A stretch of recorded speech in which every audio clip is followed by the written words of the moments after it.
enjoy the gems of modern Indian literature, please press the subscribe button and the bell icon next to it. If you want to skip the introduction, please press the link given in the description below.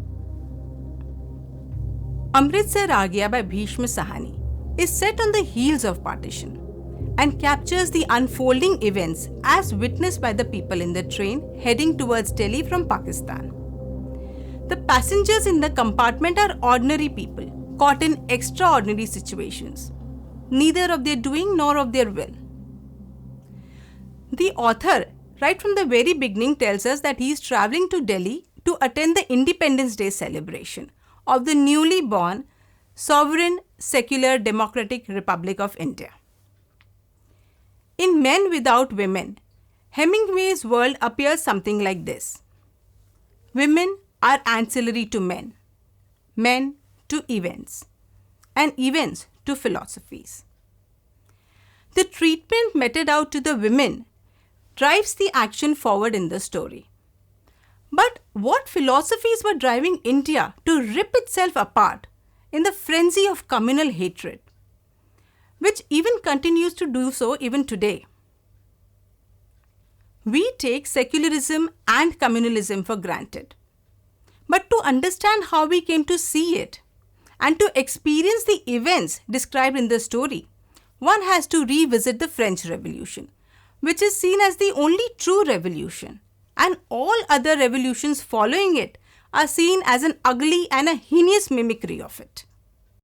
The French Revolution was the child of the Enlightenment, and the central doctrines of the Enlightenment were individual liberty and religious tolerance, in opposition to an absolute monarchy and the fixed dogmas of the Church. The Enlightenment was marked by the practice of scientific method and reductionism, along with increased questioning of religious orthodoxy.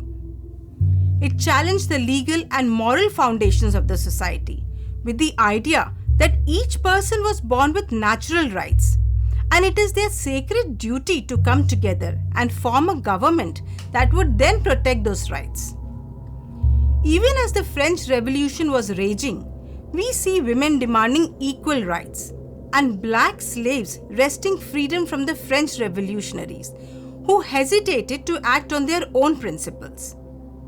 To that end, the principles of the French Revolution remain even today as the only possible basis for a just society.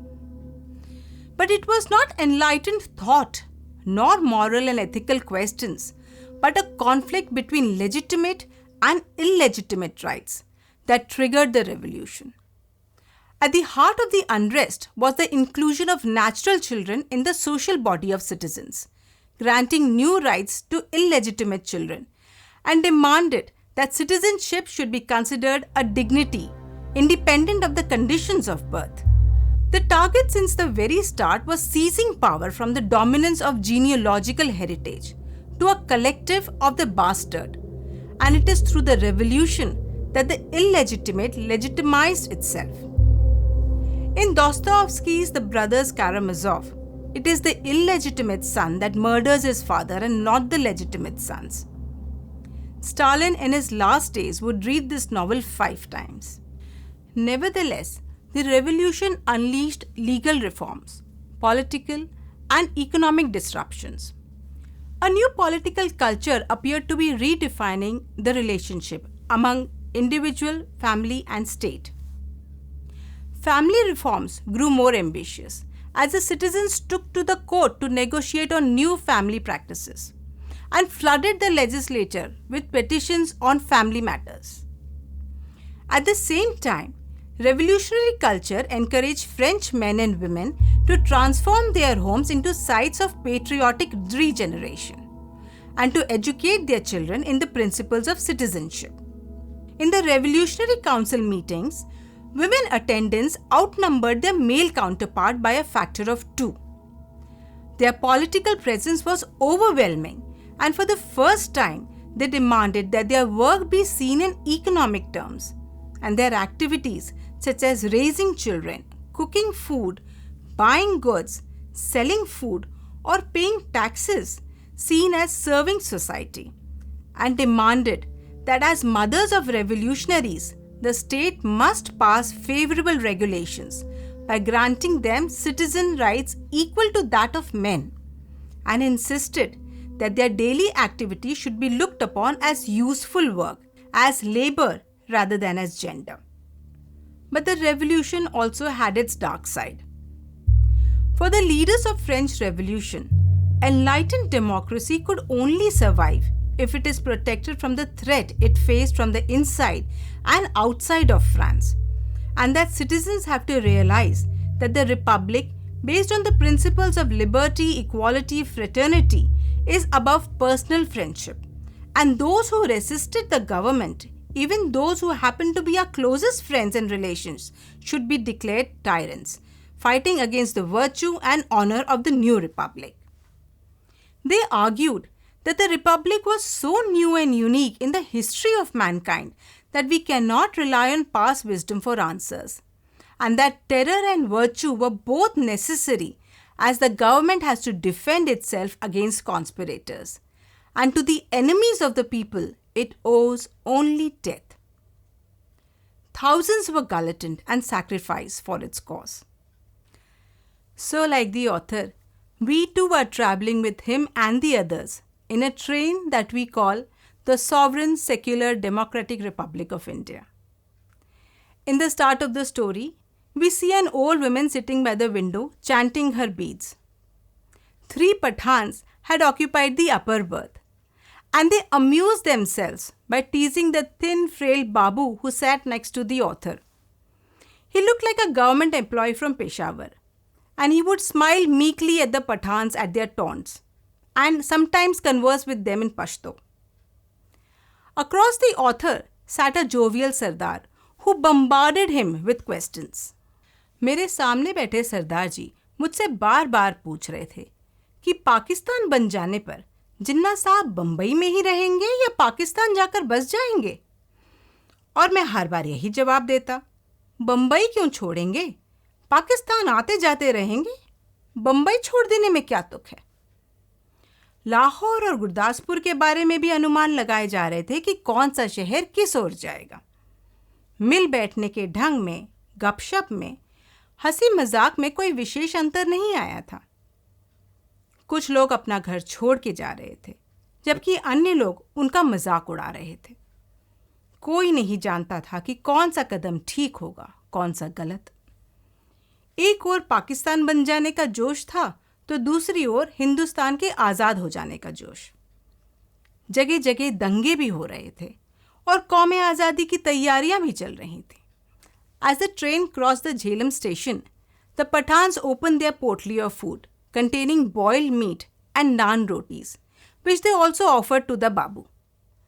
काले बाबू, ताकत आएगी, हम जैसा हो जाएगा, बीवी तेरे साथ खुश रहेगी। काले दालकोर, तू दाल खाता है इसीलिए दुबला है। डब्बे में लोग हंसने लगे थे। बाबू ने पश्तो में कुछ जवाब दिया और फिर मुस्कुराता सर हिलाता रहा। इस पर दूसरे पठान ने हंसकर कहा, ओ जालिम, हमारे हाथ से नहीं लेता तो अपने हाथ से उठा ले। खुदा कसम, बर का गोश्त है और किसी चीज का नहीं है। ऊपर बैठा पठान चहक कर बोला, ओ खंजीर के तुख्म, इधर तुम्हें कौन देखता है? हम तेरी बीवी को नहीं बोलेगा। ओ, तू हमारे साथ बोटी तोड़, हम तेरे साथ दाल पिएगा। इस पर कहका उठा, पर दुबला पतला बाबू हंसता सर हिलाता रहा। कभी कभी 2 शब्द पश्तो में भी कह देता, ओ कितनी बुरी बात है, हम कहता है तुम हमारा मुंह देखता है। सभी पठान मग्न थे।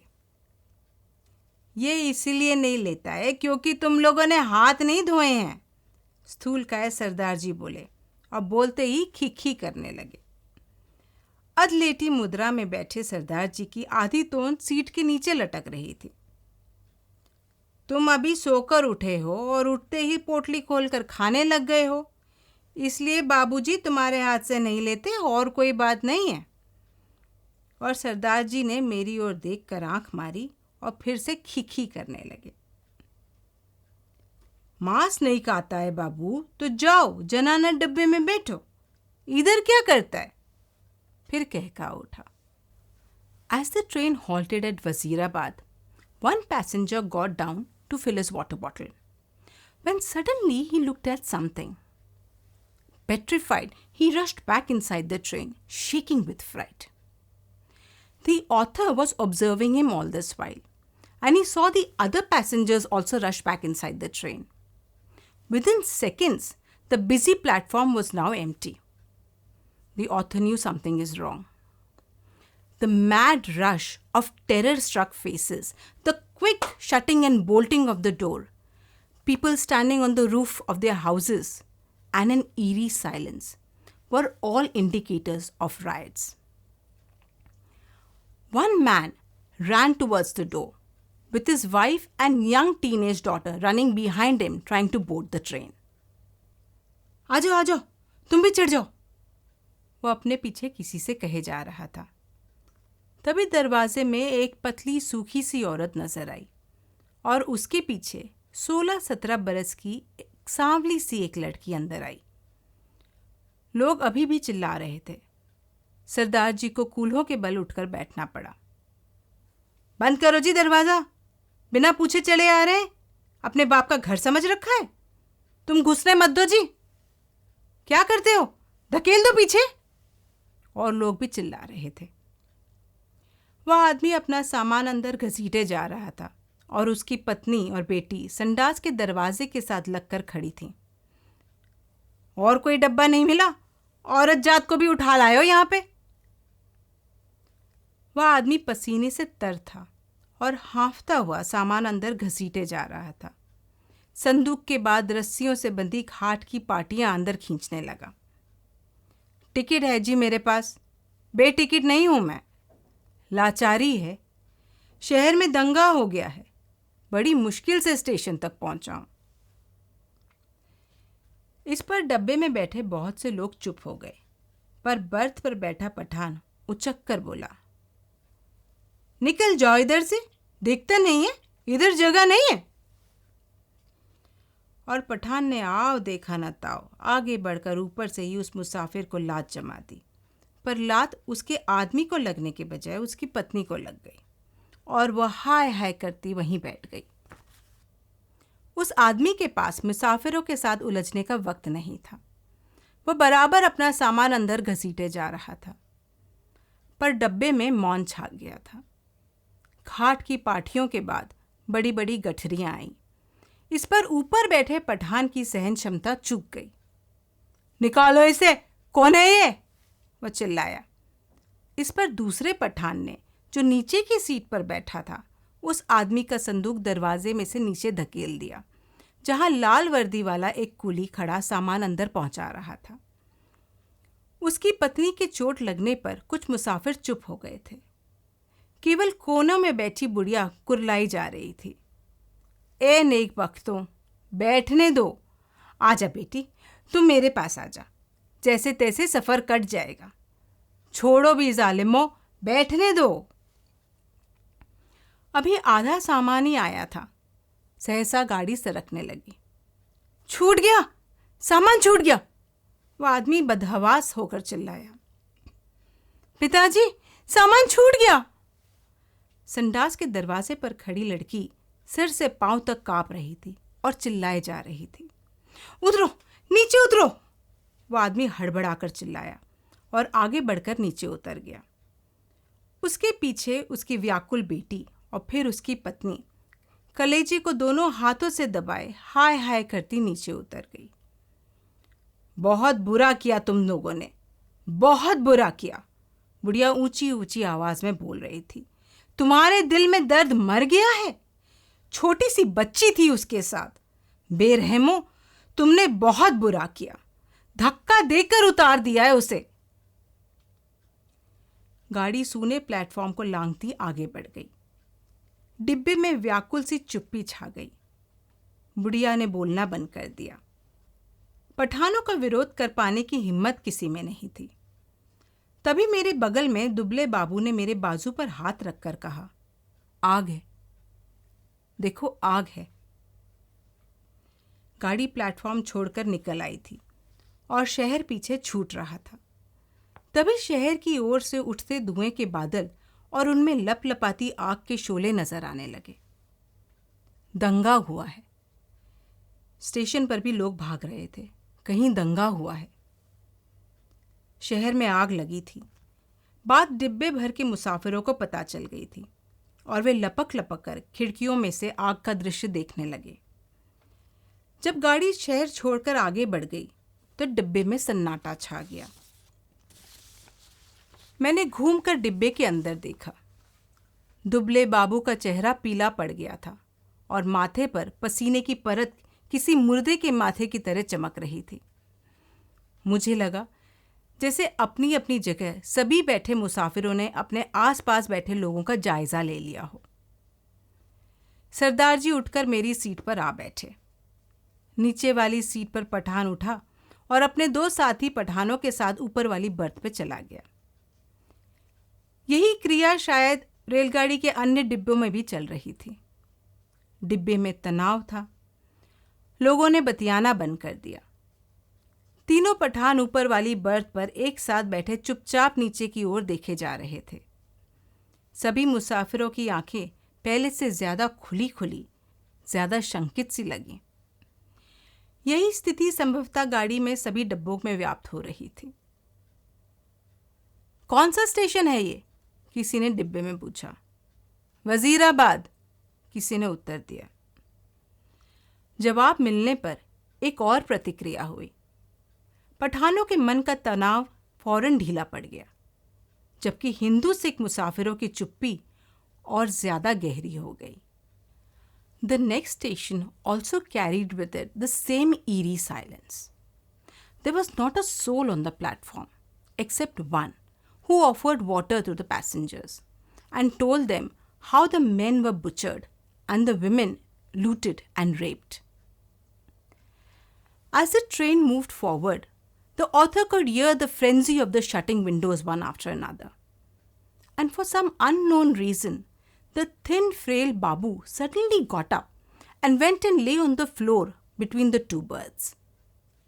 किसी अज्ञात आशंकावश दुबला बाबू मेरे पास वाली सीट पर से उठा और 2 सीटों के बीच फर्श पर लेट गया। उसका चेहरा अभी भी मुर्दे जैसा पीला हो रहा था। इस पर बर्थ पे बैठा पठान उससे ठिठोली करने लगा। ओ बेगैरत, तुम मर्दे की औरत है, सीट से उठकर नीचे लेटता है, तुम मर्द के नाम को बदनाम करता है। वो बोल रहा था और बार बार हंसा जा रहा था। फिर वह उससे पश्तो में कुछ कहने लगा। बाबू चुप बना लेटा रहा। अन्य सभी मुसाफिर चुप थे। डिब्बे का वातावरण बोझिल बन चुका था। ऐसे आदमी को हम डब्बे में नहीं बैठने देगा। ओ बाबू, अगले स्टेशन पर उतर जाओ और जनाना डब्बे में जाके बैठो।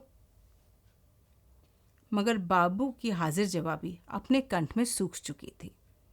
वह हकलाकर चुप हो रहा था, पर थोड़ी देर बाद अपने आप सीट पर जा बैठा और देर तक अपने कपड़ों का धूल झाड़ता रहा।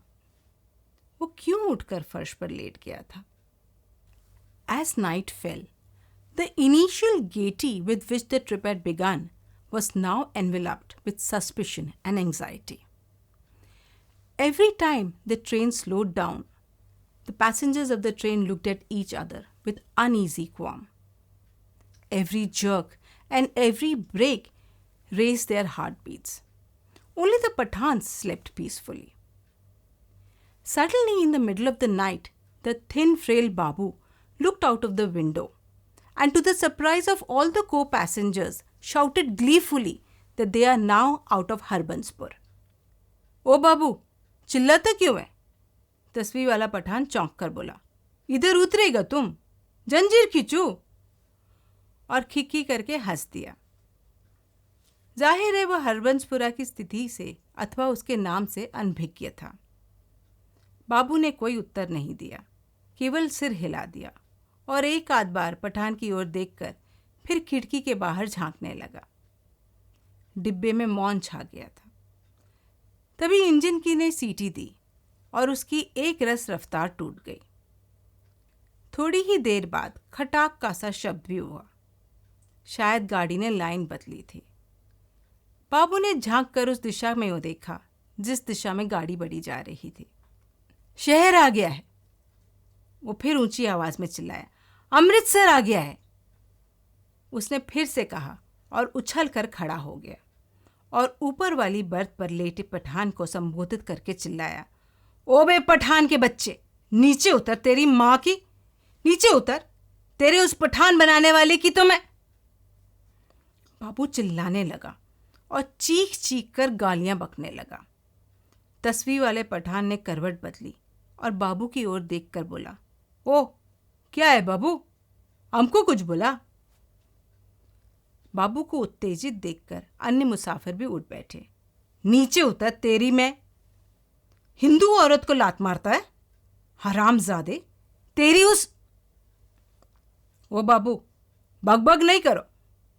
ओ खंजीर के तुम, गाली मत दो, हमने बोल दिया, हम तुम्हारा जबान खींच लेगा।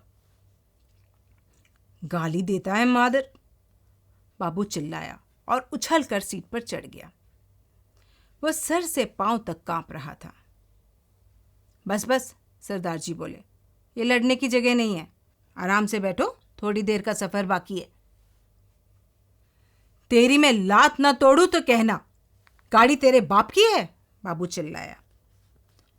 ओ हमने क्या बोला, सभी लोग उसको निकालता था, हमने भी निकाला।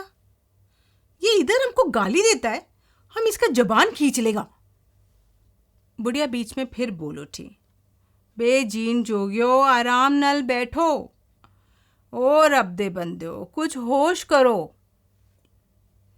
उसके होंठ किसी प्रेत के होंठों की तरह फड़फड़ाए जा रहे थे और उनमें से शीन सी फुसफुसाहट सुनाई दे रही थी। बाबू चिल्लाए जा रहा था, अपने घर में शेर बनता था, अब बोल, तेरी मैं उस पठान बनाने वाली की तो। तभी गाड़ी अमृतसर के प्लेटफॉर्म पर आ गई। प्लेटफॉर्म लोगों से खचाखच भरा था। प्लेटफॉर्म पर खड़े लोग झांक झांक कर डिब्बे के अंदर देख रहे थे। बार बार लोग एक ही सवाल पूछ रहे थे, पीछे क्या हुआ है, कहीं दंगे हुए हैं? When the train stopped at Amritsar station, the Babu was nowhere to be seen. The Pathans, at the behest of their other Pathan friends who were in another compartment, got up and shifted to theirs. The desire for separation that had risen in the hearts of the people had now manifested itself in the partitioning of the bogies. Slowly, the train began to leave the platform. तभी सहसा एक ओर से मुझे बाबू आता दिखाई दिया। उसका चेहरा अभी भी बहुत पीला था और माथे पर बालों की लट झूल रही थी। नजदीक पहुंचा तो मैंने देखा उसने अपने दाएं हाथ में लोहे की एक छड़ उठा रखी थी। जाने वह उसे कहाँ मिल गई थी। डिब्बे में घुसते समय उसने वो छड़ को अपनी पीठ के पीछे कर लिया और साथ वाली सीट पर बैठने से पहले उसने हौले से छड़ को सीट के नीचे सरका दिया। सीट पर बैठते ही उसकी आंखें पठान को देख पाने के लिए ऊपर को उठीं, पर डिब्बे में पठानों को ना पाकर वह हड़बड़ाकर चारों ओर देखने लगा। निकल गए हरामी मादर, सबके सब निकल गए। फिर वह सिट पिटाकर उठ खड़ा हुआ और चिल्लाकर बोला, तुमने उन्हें जाने क्यों दिया? तुम सब नामर्द हो, बुज़दिल हो। The rhythmic movement of the train soon put the author into a slumber. With sleepy eyes, he saw the train leave another platform behind, and he went back to sleep. But he was awoken by loud banging noise at the door. मैंने झांककर खिड़की के बाहर देखा। सचमुच एक आदमी डिब्बे की 2 सीढ़ियां चढ़ आया था। उसके कंधे पर एक गठरी झूल रही थी और हाथ में लाठी थी, और उसने बदरंग से कपड़े पहन रखे थे और उसकी दाढ़ी भी थी। फिर मेरी नज़र बाहर नीचे की ओर गई। गाड़ी के साथ साथ एक औरत भागती चली आ रही थी नंगे पांव, और उसने 2 गठरियां उठा रखी थीं। बोझ के कारण उससे दौड़ा नहीं जा रहा था। डिब्बे के पायदान पर खड़ा आदमी बार बार उसकी ओर मुड़कर देख रहा था और हाँफता हुआ कहे जा रहा था, आजा आजा, जल्दी आजा, तू भी चढ़ जा। दरवाजे पर से फिर एक लाठी पटपटाने की आवाज आई। खोलो जी दरवाजा, खुदा के वास्ते दरवाजा खोलो। वह आदमी हाँफ रहा था। खुदा के लिए दरवाजा खोलो, मेरे साथ औरत जात है, गाड़ी निकल जाएगी।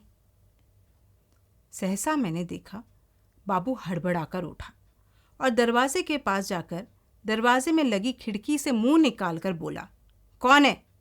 इधर जगह नहीं है। बाहर खड़ा आदमी फिर गिड़गिड़ाने लगा, खुदा के वास्ते दरवाजा खोलो, गाड़ी निकल जाएगी। और वह आदमी खिड़की में से अपने हाथ अंदर डालकर दरवाजा खोल पाने के लिए सिटकनी टटोलने लगा। नहीं है जगह, बोल दिया, उतर जाओ गाड़ी पे से। बाबू चिल्लाया और उसी क्षण लपक कर दरवाजा खोल दिया। या अल्लाह, उस आदमी के अस्फुट से शब्द सुनाई दिए। दरवाज़ा खुलने पर जैसे उसने इत्मीनान की सांस ली हो। और उसी वक्त मैंने बाबू के हाथ में छड़ चमकती देखी। एक ही भरपूर वार बाबू ने उस मुसाफिर के सर पर किया था। मैं देखते ही डर गया और मेरी टांगें लरच गईं। मुझे लगा जैसे छड़ की वार का उस आदमी पर कोई असर नहीं हुआ। उसके दोनों हाथ अभी भी जोर से डंडेरे को पकड़े हुए थे। कंधे पर से लटकती गठरी खिसककर उसकी कोहनी पर आ गई थी। तभी सहसा उसके चेहरे पर लहू के 2-3 धार एक साथ फूट पड़े। छुटपुटे में से मुझे उसके खुले होंठ और चमकते दांत नजर आए। वे 2-1 बार या अल्लाह बुदबुदाया, फिर उसके पैर लड़खड़ा गए। उसकी आंखों ने बाबू की ओर देखा, अधमुंधी सी आंखें जो धीरे धीरे सिकुड़ती जा रही थीं, मानो उसे पहचानने की कोशिश कर रही हों कि वो कौन है और उससे किस अदावत का बदला ले रहा है। इस बीच अंधेरा कुछ और छन गया था। उसके होंठ फिर से फड़फड़ाने लगे और उनमें उसके सफ़ेद दांत फिर से झलक उठे। मुझे लगा जैसे वो मुस्कराया है, पर वास्तव में केवल त्रास के ही कारण उसके होंठों में बल पड़ने लगे थे। नीचे पटरी के साथ साथ भागती औरत बड़बड़ाए और कोसी जा रही थी। उसे अभी भी मालूम नहीं हो पाया था कि क्या हुआ है। वह अभी भी शायद यही समझ रही थी कि गठरी के कारण उसके पति गाड़ी पर ठीक तरह से चढ़ नहीं पा रहा था, कि उसका पैर ठीक से जम नहीं पा रहा था। वह गाड़ी के साथ साथ भागती हुई अपनी 2 गठरियों के बावजूद अपने पति के पैर को पकड़ पकड़ कर सीढ़ी पर टिकाने की कोशिश कर रही थी। तभी सहसा ढंढेरे से उस आदमी के दोनों हाथ छूट गए और वह कटे पेड़ की भांति नीचे गिर गया।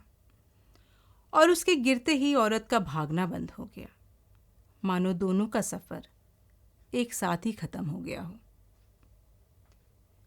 बाबू का शरीर हरकत में आया। एक झटके से उसने छड़ को डिब्बे के बाहर फेंक दिया, फिर घूमकर डिब्बे के अंदर दाएं बाएं देखने लगा। सभी मुसाफिर सोए पड़े थे। मेरी ओर उसकी नजर नहीं गई। सरदार जी बदन खुजलाते उठ बैठे। मेरे बगल में बैठा बाबू दोनों हाथ सर के पीछे रखे सामने की ओर देखे जा रहा था। रात भर में उसके चेहरे पर दाढ़ी के छोटे छोटे बाल उगाए थे। अपने सामने बैठे देखकर सरदार जी उसके साथ बतियाने लगे। बड़े जीवट वाले हो बाबू, दुबले पतले हो पर बड़े गुर्दे वाले हो। बड़ी हिम्मत दिखाई है। तुमसे डरकर ही तो पठान डिब्बे से बाहर निकल गए। यहां बने रहते तो एक नए की खोपड़ी तो तुम जरूर तोड़ देते। सरदार हंसने लगा। बाबू जवाब में मुस्कुराया, एक विभत्स सी मुस्कान, और देर तक सरदार जी के चेहरे की ओर देखता रहा। दिस इज अमृतसर आ गया by Bhishma Sahani. Read it to enjoy it more. Till then, see you.